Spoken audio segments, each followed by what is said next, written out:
मैं राजेंद्र कुमार सिंह, सहआचार्य राजनीति विज्ञान, राजकीय स्नातकोत्तर महाविद्यालय कोटपुतली। आज हम सेकेंड ईयर के फर्स्ट पेपर ब्रिटिश राजनीतिक व्यवस्था में इंग्लैंड में विधि निर्माण की प्रक्रिया के बारे में चर्चा करेंगे। कानून बनाने की प्रक्रिया का महत्व है। संसद का प्रमुख कार्य विधि अथवा कानून का निर्माण करना है। ब्रिटिश संसद प्रतिवर्ष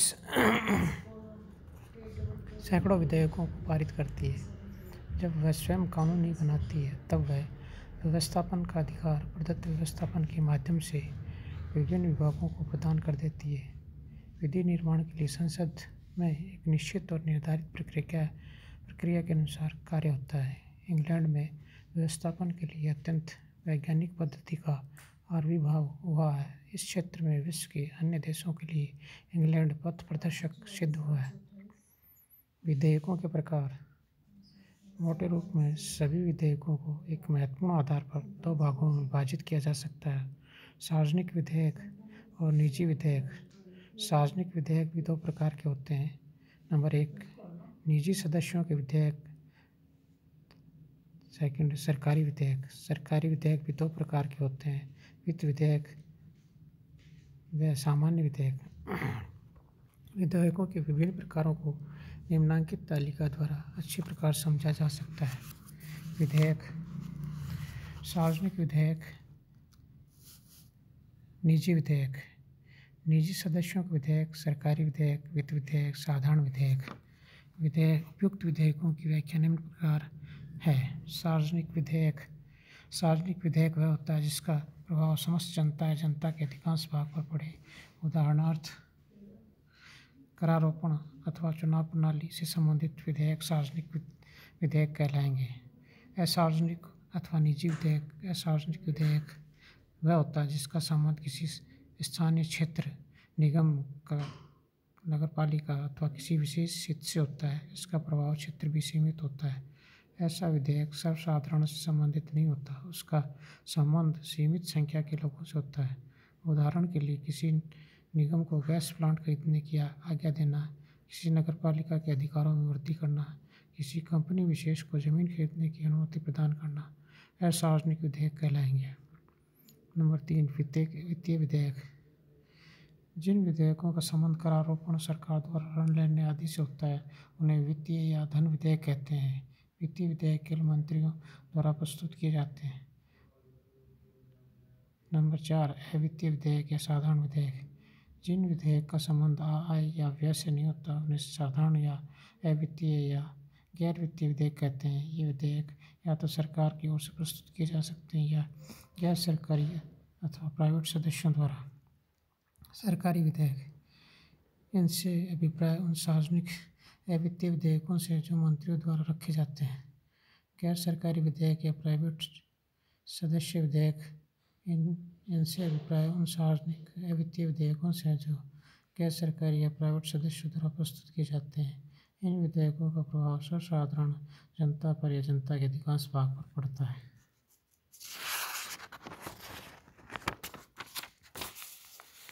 सार्वजनिक विधेयक तथा प्राइवेट सदस्य विधेयक में अंतर है। असार्वजनिक विधेयक स्थानीय महत्ता के होते हैं। ये किसी विशेष स्थान से संबंधित होते हैं, अतः इनका प्रभाव सीमित संख्या के लोगों पर पड़ता है। इसके विपरीत प्राइवेट सदस्य विधेयक सर्वसाधारण जनता या जनता के अधिकांश भाग से संबंधित होते हैं। ये संसद के गैर सरकारी सदस्यों द्वारा प्रस्तुत किए जाते हैं। ये सार्वजनिक विधेयक होते हैं।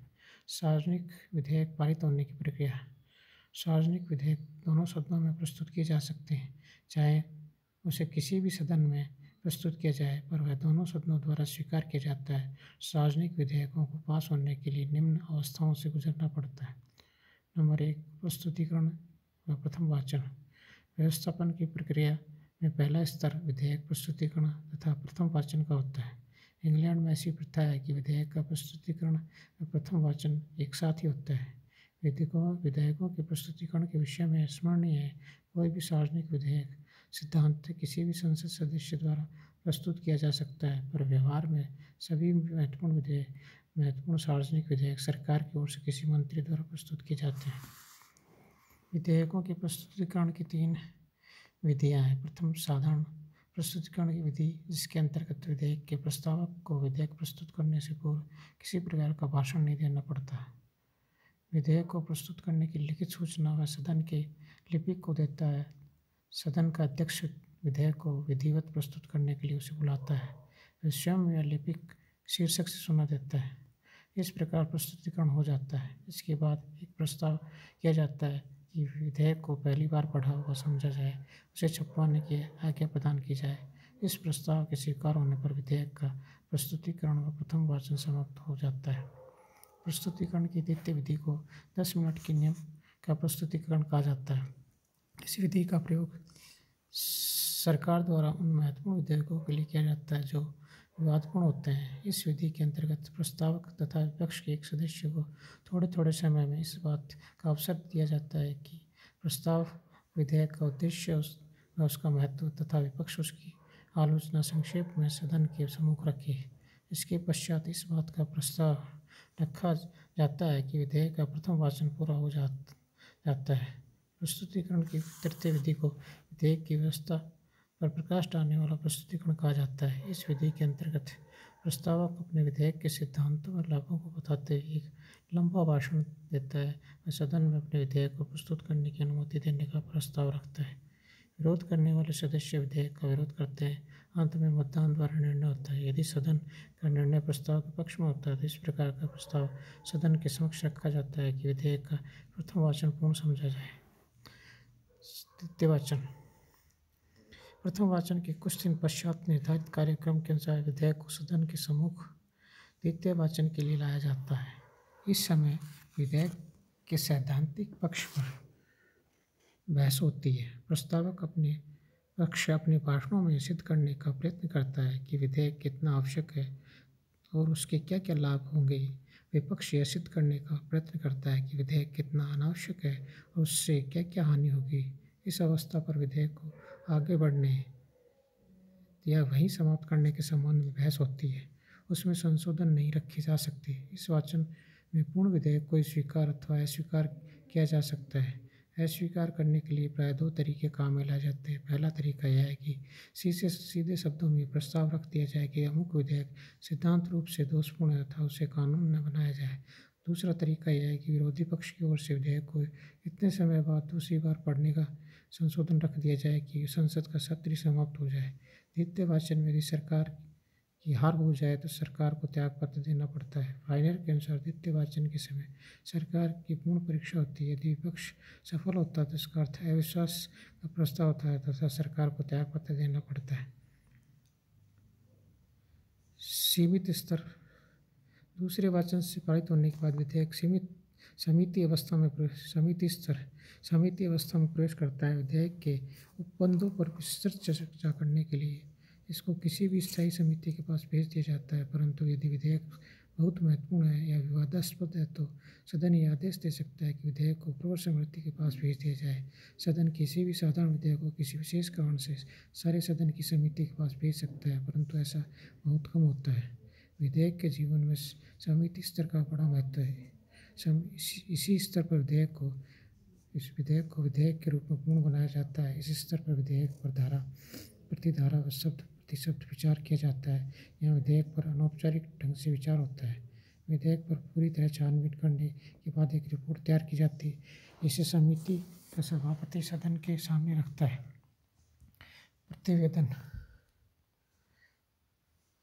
प्रतिवेदन स्तर। इस अवस्था में विधेयक के बारे में समिति द्वारा तैयार प्रतिवेदन पर विस्तृत रूप से सदन में विचार होता है। यदि समिति ने किसी धारा को संशोधित किया तो सदस्य या तो उसे स्वीकार कर सकते हैं या अस्वीकार कर सकते हैं। इस अवस्था में विधेयक को प्रत्येक धारा पर गर्मागर्म बहस होती है। विरोधी दल सरकारी विधेयक का प्रबल विरोध करते हैं। विधेयक का विरोध करने के लिए अपनी पूरी शक्ति को इकट्ठा करते हैं। प्रत्येक धारा पर मतदान होता है। जो धाराएं बहुमत के पास नहीं होती उन्हें विधेयक से निकाल दिया जाता है। यदि सरकार समझती है कि विधेयक अत्यावश्यक है तो समापन का सहारा लेती है। तृतीय वाचन। जब विधेयक प्रतिवेदन अवस्था में पास हो जाता है तो तीसरा वाचन प्रारंभ होता है। इस अवस्था में विधेयक के मुख्य सिद्धांतों को एक बार पुनः चर्चा होती है। इस अवस्था में विधेयक प्रत्येक धारा पर विचार नहीं होता है। इस अवस्था में केवल शाब्दिक संशोधनों के अतिरिक्त संशोधन पेश नहीं किया जा सकते। यदि बिल में कोई कानूनी त्रुटि रह गई हो तो उसको दूर किया जा सकता है। इस अवस्था में या तो सारे विधेयक को स्वीकार किया जा सकता है या अस्वीकार किया जा सकता है। सामान्यतः विधेयक स्वीकार हो जाते हैं क्योंकि विधेयक को अस्वीकार करने का अर्थ मंत्रिमंडल के विरुद्ध अविश्वास प्रस्ताव है। विधेयक दूसरे सदन में इस एक सदन द्वारा पारित विधेयक दूसरे सदन में विचारार्थ प्रस्तुत किया जाता है। वहाँ फिर से विधेयक के संबंध में संपूर्ण प्रक्रिया दोहराई जाती है। सम्राट द्वारा स्वीकृति। दोनों सदनों द्वारा पारित विधेयक राजा की स्वीकृति के लिए भेजा जाता है। राजा की स्वीकृति एक औपचारिकता है, उसे स्वीकृति देनी होती है। सम्राट की स्वीकृति मिलने पर विधेयक का एक अधिनियम बन जाता है। दोनों सदनों में मतभेद। कभी कभी किसी विधेयक को लेकर दोनों सदनों में मतभेद उत्पन्न हो सकता है। यदि दूसरा सदन विधेयक में संशोधन का सुझाव देता है तो विधेयक पुनः उसे प्रारंभ करने वाले सदन के पास भेजा जाता है। यदि उसे प्रारंभ करने वाला सदन संशोधन स्वीकार कर ले तो विधेयक राजा के पास हस्ताक्षर के लिए भेज दिया जाता है। यदि विधेयक लोकसभा में प्रस्तावित हुआ और कॉमन सभा ने उसे स्वीकार कर दिया तो विधेयक को अंत कर दिया जाता है। यदि विधेयक कॉमन सभा में प्रस्तावित और लोकसभा में संशोधन प्रस्तुत किया जाता है तो कॉमन सभा को मान्य नहीं है तो उसे अब स्थिति 1911-1949 के अधिनियम के पारित होने के बाद इस प्रकार यदि कॉमन सभा से 2 लगातार सत्रों में पारित कर दे, पहली बार विधेयक के दूसरे वाचन की तिथि तथा दूसरी बार विधेयक के तीसरे वाचन की तिथि में कम से कम 1 वर्ष का समय व्यतीत हो चुका हो तो विधेयक दोनों सदनों द्वारा पारित हो जाएगा। इस प्रकार दोनों सदनों में मतभेद होने में लोकसभा किसी साधारण विधेयक को केवल 1 वर्ष के लिए रोक सकती है। विधेयक के व्यवस्थापन की विभिन्न प्रक्रिया। वित्त विधेयकों को पारित करने में निम्नलिखित तथ्य महत्वपूर्ण है। वित्त विधेयक केवल कॉमन सभा में प्रस्तुत किए जाते हैं। वित्त विधेयक सरकार की ओर से प्रस्तुत किए जाते हैं। साधारणतः वित्त मंत्री द्वारा प्रस्तुत किए जाते हैं। कॉमन सभा के अध्यक्ष द्वारा प्रमाणीकृत विधेयक वित्त विधेयक समझे जाते हैं। कॉमन सभा वित्त विधेयक की आलोचना कर सकती है, उसमें प्रस्तुत मांगों में कमी कर सकती है पर उसमें वृद्धि नहीं कर सकती। द्वितीय वाचन के पश्चात वित्त विधेयक के लिए आवश्यक है कि उसे संपूर्ण समिति के विचारार्थ भेजा जाए। वित्त विधेयक को पारित करने का अंतिम अधिकार कॉमन सभा को प्राप्त है। सन 1949 में संसदीय अधिनियम के अनुसार लॉर्ड सभा वित्त विधेयक के पारित होने में केवल 1 माह की देरी कर सकती है।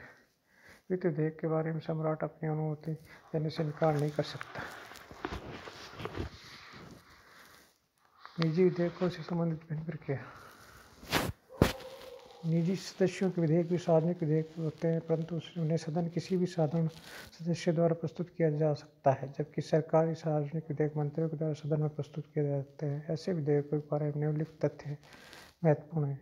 निजी सदस्यों के विधेयकों के लिए संसद के कार्यक्रम में बहुत कम समय मिलता है। निजी सदस्यों के विधेयकों के लिए आवश्यक है संसद के किसी साधारण सदस्य द्वारा प्रस्तुत किया जाए। इनका संबंध सार्वजनिक धन के व्यय से नहीं हो सकता है। निजी विधेयकों से संबंधित भिन्न प्रक्रिया। असार्वजनिक निजी विधेयकों को पारित करने की प्रक्रिया सार्वजनिक विधेयकों से भिन्न है। इस संबंध में निम्नलिखित तथ्य महत्वपूर्ण है। ये केवल नोटिस देकर ही सदन में रखे जा सकते हैं। सदन में रखे जाने से पूर्व सबसे पहले 2 संसदीय अधिनियमों के पास इन्हें भेजा जाता है। ये दोनों परीक्षक देखते हैं कि निजी विधेयक कुछ शर्तों को पूरी करते हैं या नहीं। निजी विधेयकों के प्रस्तुतीकरण के लिए आवश्यक है कि उनके लिए एक प्रार्थना पत्र में उसके प्रारूप के निजी विधेयकों कार्यालय में दिया जाए। उसके विषय में सरकारी बजट में घोषणा की जाए। विधेयक का प्रस्तुतीकरण चाहने वाला उतनी धनराशि सरकारी कोष में जमा कर जितनी उसमें व्यय होने की संभावना हो तथा एक अधिकारी विधेयक के विषय में यह प्रमाण कर दे कि वह नियमानुसार है। द्वितीय वाचन में यदि विधेयक का विरोध न हो तो वह निर्विरोध बिल समिति के पास भेज दिया जाता है। यदि विधेयक का विरोध हो तो उसे प्राइवेट बिल समिति के पास भेज दिया जाता है। यह समिति विधेयक पर न्यायालय के समान विचार करती है। वकील भी उसके सम्मुख विधेयक का समर्थन विरोध करने के लिए उपस्थित हो सकते हैं।